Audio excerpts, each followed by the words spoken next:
My name is Elena Hartwell, and for 31 years, I lived inside a family where love was measured differently depending on who you were born as. No one ever said it outright. They didn't need to. In our family, sons were investments, daughters were support staff. 3 weeks after my parents died, my brother made that rule permanent. He stood in front of me in the driveway of the house I grew up in, the house where I learned to walk, where my mother sang while cooking, where I spent nearly 2 years caring for her as illness slowly took everything from her. He didn't shout, he didn't argue, he just said, "Dad made his decision years ago. This house is mine. Everything is mine. That's how it's always been." Then he handed me a box cutter and told me to pack. I thought he was bluffing. I thought grief was making him cruel. But 2 days later, I came home from my shift at the assisted care center, still wearing my scrubs, and my key didn't work. I tried again, then again.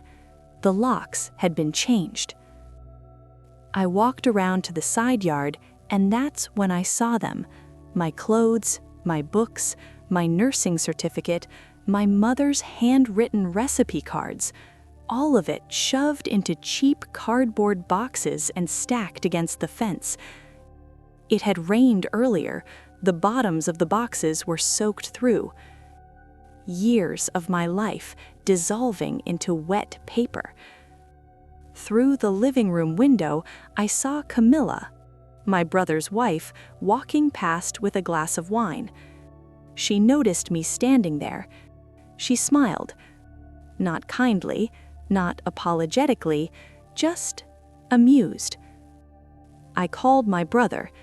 He answered immediately, like he'd been expecting it. "I had a lawyer confirm everything," he said. "Legally, you're trespassing now. You've got 1 day to get your things off my property." My property. He said he still wants to do something for me.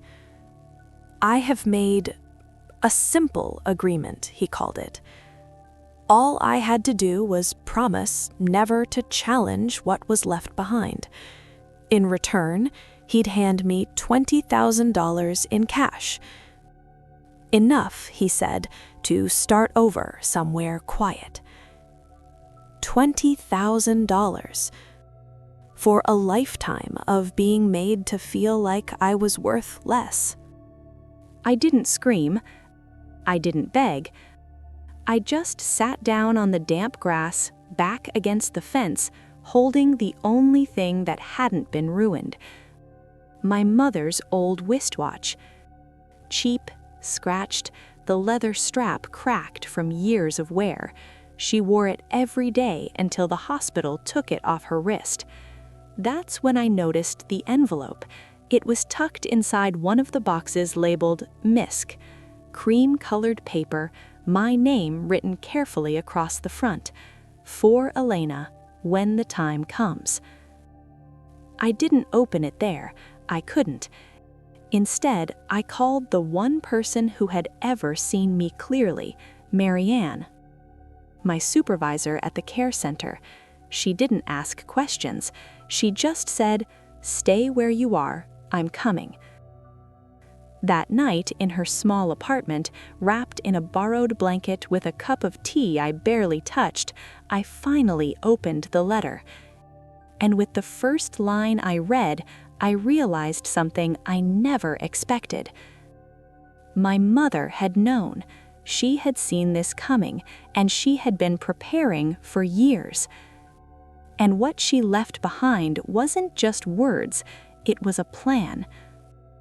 In the next part, I'll tell you what my mother wrote in that letter and why one phone call changed everything my brother thought he controlled.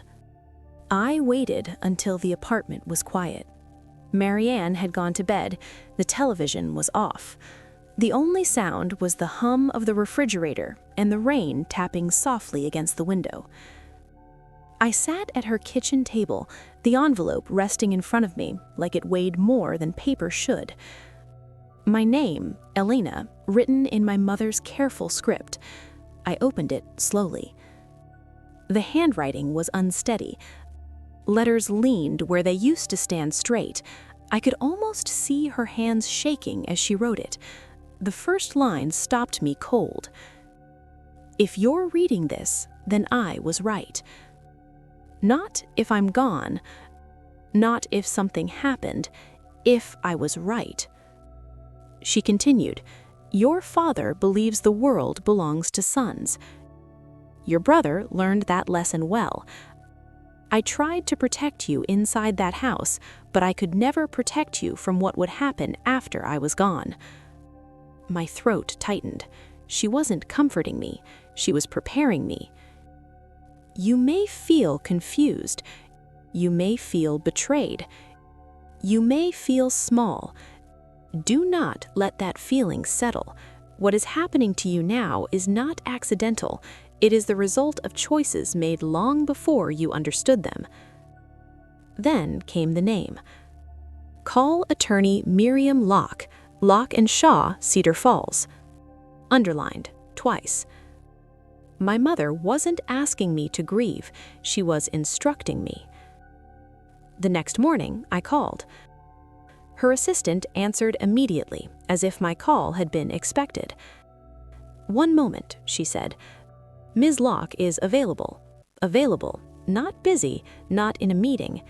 Miriam Locke's voice was calm, measured, someone used to holding complicated truths without flinching. "Elena," she said, "I'm very sorry for your loss. Your mother trusted you would call." That sentence alone told me this wasn't a standard case. She asked where I was staying, if I felt safe, if anyone had pressured me to sign documents. When I mentioned my brother's offer, cash in exchange for my silence, she didn't sound surprised. She sighed. "He moved faster than I expected," she said. "Faster than expected?" "Your mother and I began working together 7 years ago," Miriam explained. "She anticipated exactly what you're experiencing now. 7 years. I was still in nursing school then, still borrowing money, still apologizing for taking up space." "What did she do?" I asked. There was a pause on the line, a deliberate one. "Your mother built a legal structure that exists completely outside your father's estate and outside your brother's reach." My fingers tightened around the phone. "What kind of structure?" "I can't discuss specifics yet. Not until the formal readings." "Readings?"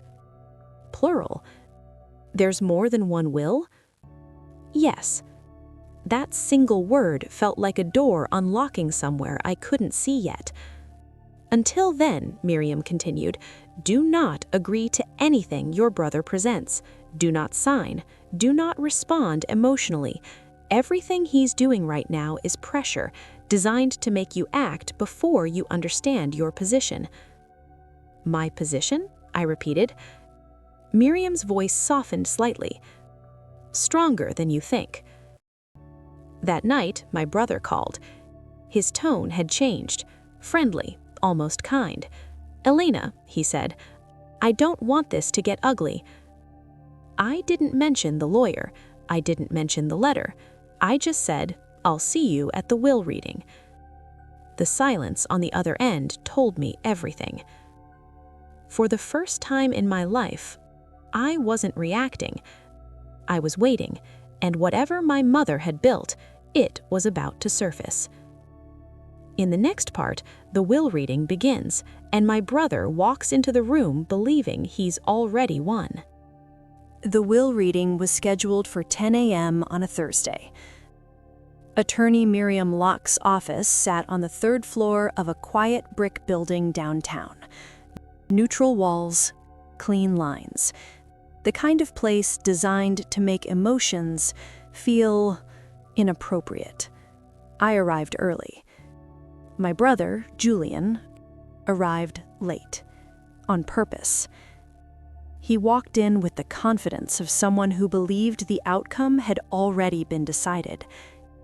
Tailored jacket, polished shoes, his hand resting lightly on the small of Camilla's back, as if reminding the room who he thought belonged where. He nodded at me. Not kindly, not apologetically, possessively. Miriam didn't waste time. She closed the door, sat at the head of the table, placed 3 folders in front of her. 1 thin, 1 average, 1 thick. My brother's eyes went to the thin one. "Before we begin," Miriam said evenly, "I need to clarify something." She looked directly at Julian. "You are not the sole beneficiary of your parents' estate." The air changed, not dramatically, just heavier. Julian laughed under his breath. "That's not what Dad told me," he said. Miriam nodded. "That's very common."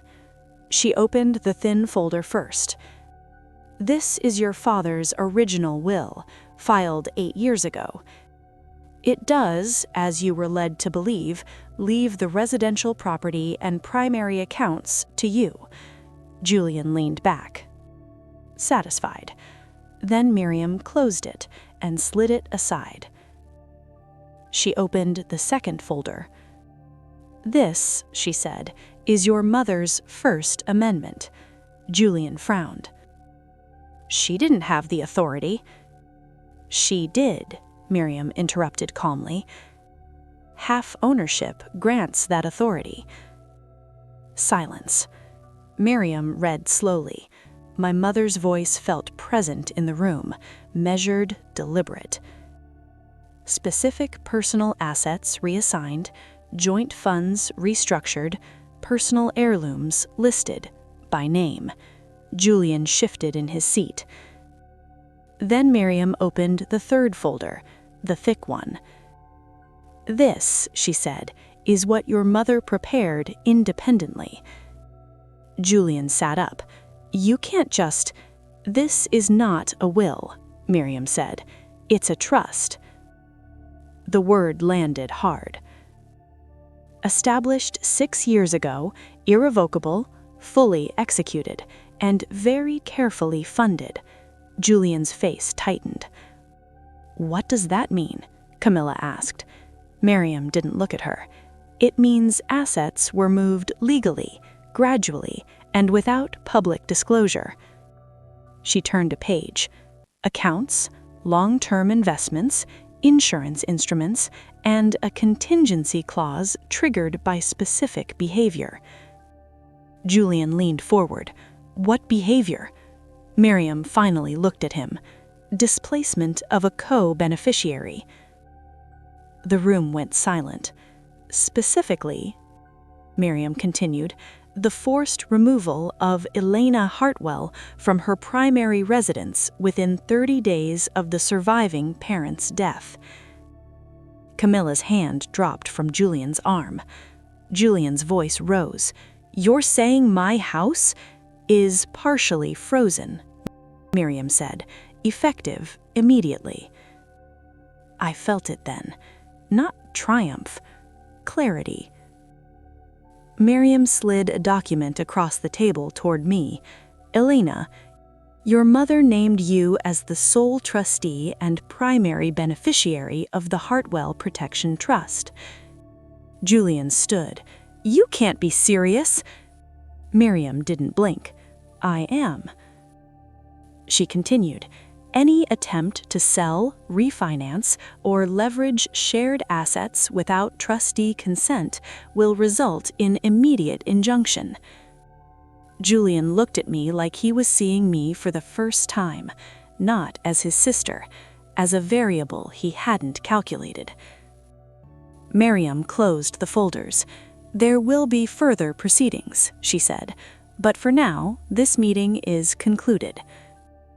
Julian's jaw tightened. As we stood, he leaned close to me and whispered, You think this is over?" I met his eyes. "No," I said softly. "I think this is where it starts." In the next part, my brother makes his first mistake, and my mother's final safeguard is activated. Julian didn't wait. That was his first mistake. Within 48 hours of the will reading, he tried to move money. Not much, just enough to test the system. A quiet transfer, a routine request. The kind of thing he'd done his entire adult life, confident no one would question him. The bank froze the account immediately. At 9:12 a.m., attorney Miriam Locke received an automated alert. At 9:18, she filed an emergency notice. By 9:27, the Hartwell Protection Trust's contingency clause was active. I was sitting in Marianne's living room when my phone rang. Miriam didn't waste words. "He triggered it," she said. My stomach tightened, not with fear, but with recognition. "What happens now?" I asked. "Now," Miriam replied, "oversight begins." Julian called an hour later. His voice was sharp, fractured. "What did you do?" he demanded. "I didn't do anything," I said, truthfully. Silence stretched between us. Then Camilla's voice cut in, too loud, too close to the phone. "This is extortion. We'll contest everything." Miriam had warned me this would happen. By noon, Julian's lawyer had contacted Miriam. By evening, that lawyer had withdrawn. No explanation, just a polite email citing conflict concerns. The second lawyer lasted 2 days.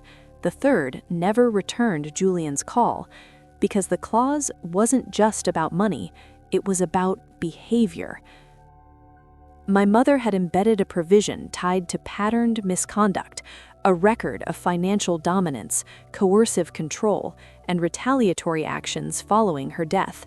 Not accusations, evidence. Emails, transaction histories, witness statements, collected quietly over years. She built a timeline, Miriam explained later. One that shows intent, not reaction. Julian didn't know any of this. All he knew was that doors were closing.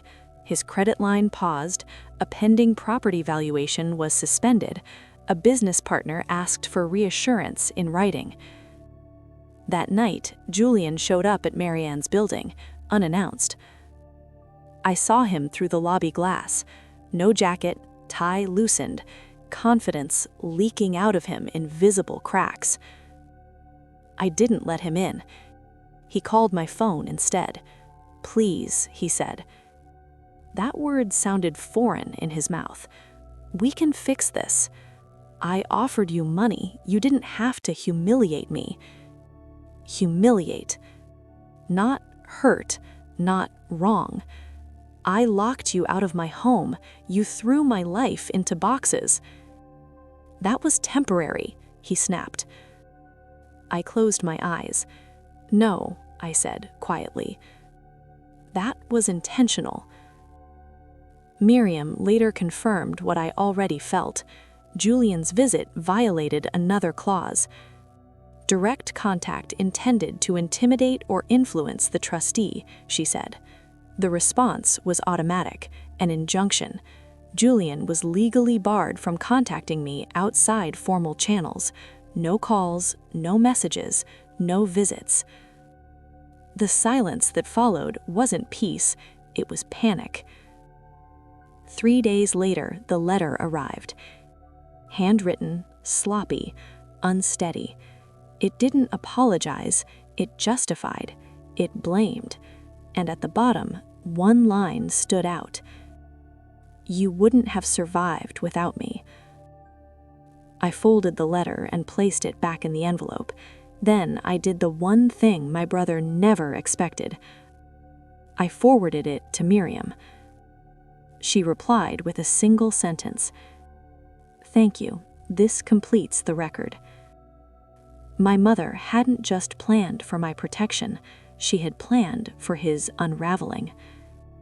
And next part, the court steps in, and the truth becomes public. The hearing was set for a Monday morning. No jury, no spectators, just a judge, a court reporter, and a long table where the truth would finally stop being private. I wore a simple navy dress, nothing sharp, nothing soft. Miriam said appearance mattered, not for judgment, but for contrast. Julian arrived 10 minutes late, again. This time, no confidence followed him into the room. His suit was expensive, but it didn't sit right anymore, like armor worn too long without purpose. Camilla wasn't with him. He sat alone. The judge entered, the recorder clicked on, and suddenly everything mattered. Miriam stood. "Your Honor," she began, "this case concerns the enforcement of an irrevocable trust established to protect a vulnerable beneficiary from retaliatory displacement." Vulnerable. The word stung, but it also explained. She laid it out cleanly. The trust's formation, the conditional clauses, the documented trigger event. No dramatics, just facts. Julian's attorney tried to interrupt. The judge raised her hand. "Let her finish." Miriam submitted the evidence packet, printed, indexed, tabbed, emails showing escalating control, bank records showing preemptive withdrawals, security footage timestamps from the night I was locked out. Julian shifted. The judge didn't. "Mr. Hartwell," the judge said, "were you aware of these provisions?" Julian cleared his throat. "No," he said. "I was led to believe." "By whom?" the judge asked. Silence. Miriam spoke again. "The trust includes a behavioral analysis component," she said. "It does not punish belief, it responds to conduct." She turned a page. Specifically, conduct demonstrating intent to deprive a co-beneficiary of housing, documentation, and personal effects within a defined grief window. Grief window. The judge looked at Julian. "You changed the locks 3 weeks after your mother's death." "Yes," Julian said quickly, and disposed of her belongings. "I boxed them and left them outside." Julian hesitated. "Yes." The judge leaned back. Then the trigger was valid. No gavel, no raised voice, just certainty. The ruling followed.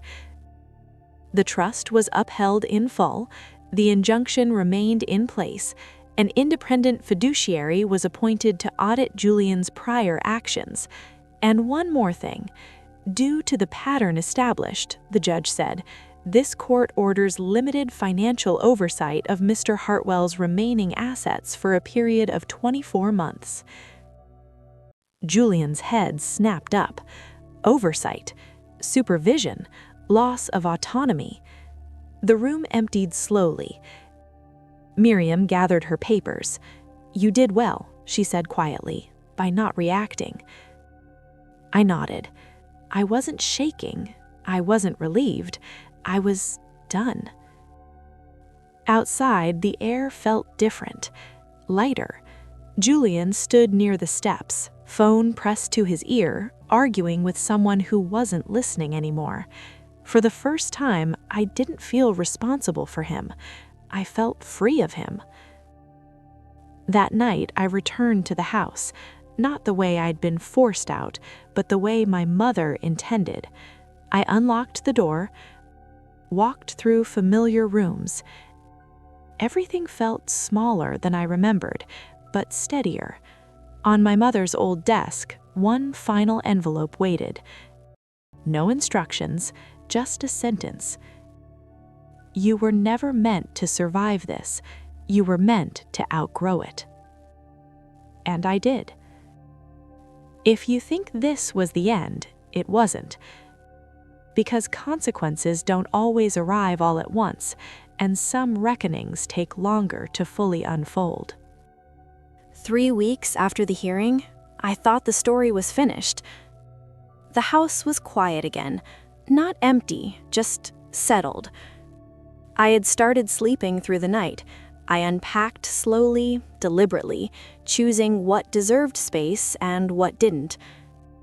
That's when the call came. Miriam's voice was different this time, careful. "Alina," she said.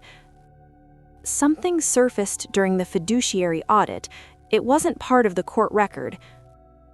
My stomach tightened. What kind of something? "It's a sealed instruction," she said, "not filed with the trust, not triggered by misconduct." "Then what triggers it?" Miriam exhaled.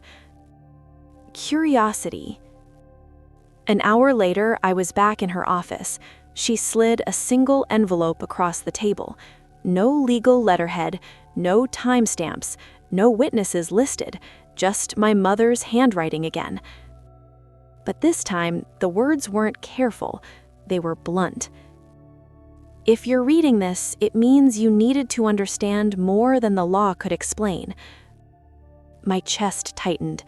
Miriam didn't speak. I opened the envelope. "I did not create the trust because I trusted you to be strong." That sentence landed wrong. I created it because I knew what would happen if you ever learned the truth on your own. My hands went cold. The letter continued. "Julian believes he was chosen. He wasn't. He was managed." I looked up. Miriam's face didn't change. "She never intended him to inherit freely, not ever." The letter explained what the law documents never did. My father's will had been written when Julian was 21, reckless, impulsive, already drowning in quiet debts no one talked about. My mother saw it, covered for it, redirected assets slowly, invisibly, not to punish him, to contain him. "Your brother was never meant to control anything without oversight," the letter read. "The trust wasn't created when I got sick. It was created when I realized what he was capable of hiding. I felt sick. All this time, I thought I was the contingency. I wasn't. I was the failsafe." The last paragraph was the hardest. "If Julian had acted with restraint, if he had shown even minimal care, you would have received nothing beyond security. The rest would have remained dormant." I swallowed. Dormant. Unused. Waiting. Miriam folded her hands.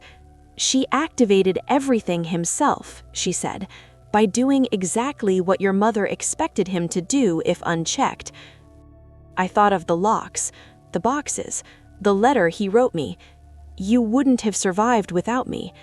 He had never been tested before, only indulged.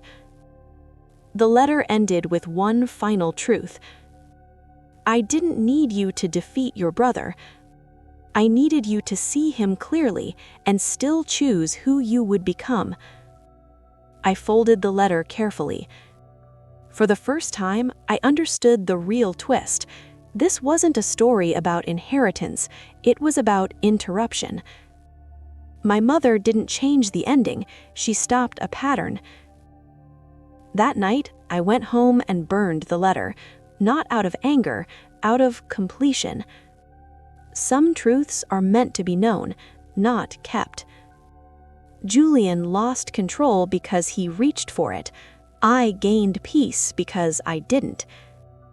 And somewhere in the silence she left behind, my mother finally rested, not because justice was loud, but because it was exact. Some families pass down wealth. Others pass down warnings. The rare ones do both. If you like this story and want to hear more stories of love, trust, and betrayals, follow and subscribe our channel.